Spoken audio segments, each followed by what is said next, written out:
There's an island in the Persian Gulf that no American general brings up in a press conference, not because nobody's heard of it, not because geopolitical analysts don't know what it stands for, but because saying it out loud is the operational equivalent of tipping your next move in a chess game where your opponent still has pieces on the board, where the clock's ticking, and where every word said in public can cost lives that haven't been lost yet. The island's called Kharg. It's got about 27 square kilometers of flat land in the northern Persian Gulf, roughly 25 kilometers off the Iranian coast. No beach resorts, no story that shows up in guidebooks. It's got a port, a refinery, a web of pipelines underground feeding in from oil fields on the mainland, and export infrastructure that handles roughly 90% of the Iranian government's oil revenue. 90%. In practical terms, that means Kharg isn't just a strategic island. It's the tap that controls the money flow bankrolling Iran's nuclear program, proxy militias in Lebanon, Yemen, Iraq, and Syria, the Quds Force, the MOIS intelligence network operating on 3 continents, and the 17 other levers the Ayatollah's regime uses to project regional power in ways its conventional army, on its own, never could. To destroy Kharg or take it doesn't weaken Iran militarily in the wipe-out battalions or weapon systems sense.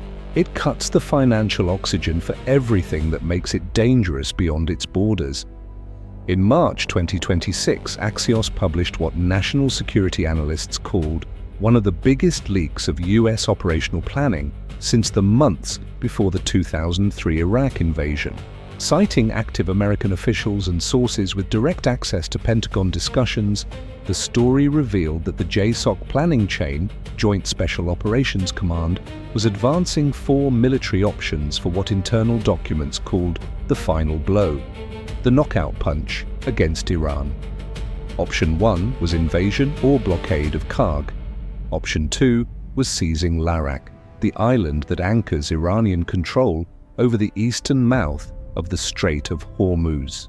Option 3 was taking Abu Musa and the 2 smaller islands near the western entrance, territory Iran's held since 1971, but the UAE keeps claiming with growing diplomatic muscle.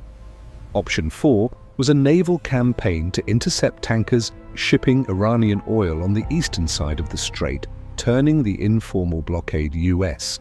Strikes had been trying to enforce into a maritime interdiction op with real legal teeth and the guns to back it up. Each of those 4 options was developed because on March 4, 2026, Iran did something it had been threatening for decades, and that most Western analysts had written off as an expensive bluff. It effectively shut the Strait of Hormuz. Not with one blockbuster moment, with a mix of threats that any one of them on its own you could manage. But together they created what the International Energy Agency called the largest involuntary disruption of global energy supply ever recorded in peacetime. Naval mines laid in patterns that forced commercial shipping off the recognized transit lanes. IRGC fast attack boats operating in packs of dozens of hulls, more than any conventional naval escort could handle. Mobile missile launchers bolted onto trucks US. Imagery intel literally couldn't tell from ordinary cargo rigs strung along the entire Iranian coast flanking the strait, building an engagement zone any merchant ship trying to bull its way through would cross without a prayer of making it out alive. The hit to global markets was instant and brutal. Brent crude blew past $120 a barrel in days, a jump of more than 40% from pre-conflict levels. Qatar, whose whole economy sits on LNG exports, declared force majeure on every delivery contract. The Gulf Cooperation Council's economic model started cracking in plain sight because Gulf states don't just export through the strait, they import food, desalinated water, and industrial inputs on the same route. Saudi Arabia has strategic stockpiles. It doesn't have infinite ones. And in Washington, at the National Security Council's morning briefs, every economic report landing on the table led with the same number, The cost, in percentage points off US GDP, of each extra week the strait stayed closed. Delta Force doesn't wait for politicians to make up their minds. It plans while they talk. That's JSOC's whole job inside the US. Armed forces structure, keep operational capability on standby for multiple scenarios, so when the presidential decision comes down, the gap between authorized and go is measured in hours, not weeks. The Washington Times confirmed on March 31, 2026, citing military sources familiar with force posture, that elements of Delta Force, the 75th Ranger Regiment, and the 82nd Airborne Division were already in theater, alongside 2 Marine Expeditionary Units, multiple SEAL teams, and the 160th Special Operations Aviation Regiment, the Night Stalkers, who provide the specialized rotary wing lift without which large-scale precision night assaults don't happen. General Dan Kane, chairman of the Joint Chiefs, publicly confirmed American A-10 Warthogs were actively hunting and killing IRGC fast attack boats in the contested shipping lanes. The bluntest confirmation a senior US official had yet given about offensive operations underway in the strait, but taking Kharg is a mission in a completely different league from hunting boats in the strait with A-10s. The Daily Mirror, citing 2 British military sources familiar with JSOC planning at a level that screams high-level access, described the potential operation with a specificity the Pentagon never confirmed, but didn't knock down in the way that usually kills a news cycle. A large-scale helicopter insertion, using Chinooks modified for special operations escorted by a 160th SAW aircraft, in unique configurations for punching through short-range air defenses, carrying a significantly larger Delta Force package than the norm for precision assaults. The Kharg mission wouldn't just be wrecking oil export infrastructure, it'd be dual-purpose, choke off regime cash, and seize highly enriched uranium. About 450 kilograms of material enriched to 60% that US intelligence had pinned to specific storage sites. One of the British military sources summed up the scale of what's on the table. If it goes, it could be the largest special operations undertaking ever launched, with diversions elsewhere inside Iran and large-scale airstrikes to sow chaos in IRGC ranks. It's been studied for a while. The risk is off the charts. To see why planning got this granular, you have to wind back to what happened weeks before the strait closed. On February 28, 2026, the United States and Israel launched a joint strike campaign against Iran, an operation the Institute for the Study of War described in its special reports as designed to destroy Iranian ballistic missile capacity before Israeli interceptors got burned through by the launch tempo, to kill the nuclear program as an existential threat vector before enrichment hit levels that made the military option a non-starter, and to dismantle the proxy militia network the regime had spent decades building as an extension of its power projection, Hezbollah in Lebanon, Shahed al-Shaabi forces in Iraq, the Houthis in Yemen, the Syrian militia web still holding logistics corridors between Iran and the Mediterranean.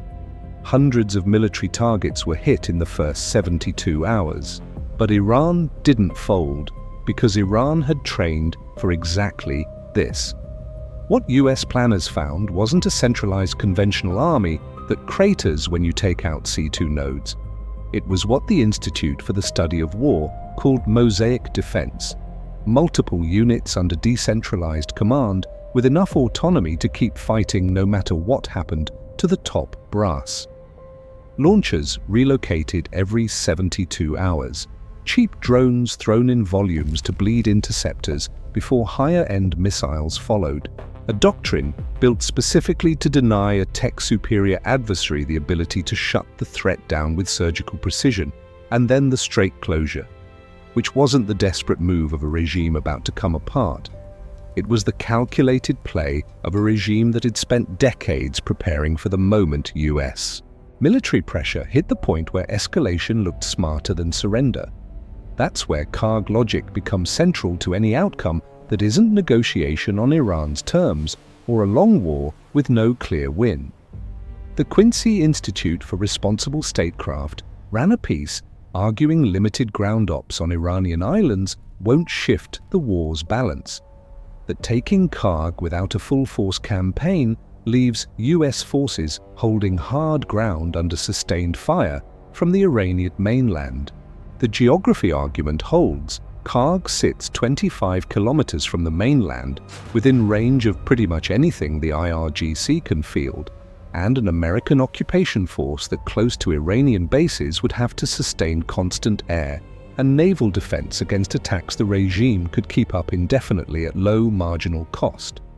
Inside the Pentagon, some analysts buy that read.